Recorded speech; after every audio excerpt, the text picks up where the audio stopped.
Hola, Unity community. This is Kevin, and this Sunday at Unity, I'll be sharing a talk called Creating a New Spiritual Path.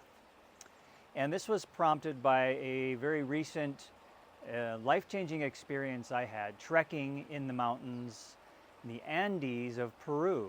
And it didn't involve smoking or ingesting anything other than very thin mountain air over 15,000 feet. But it changed my life. It made a big, profound difference in the way I see my spiritual path. So I want to talk about this with you because I started to think about, do we need to have pilgrimages? Do we need to have life-changing, death-defying experiences in our lives to really have breakthroughs? Or can we find them in little everyday things that we become present to?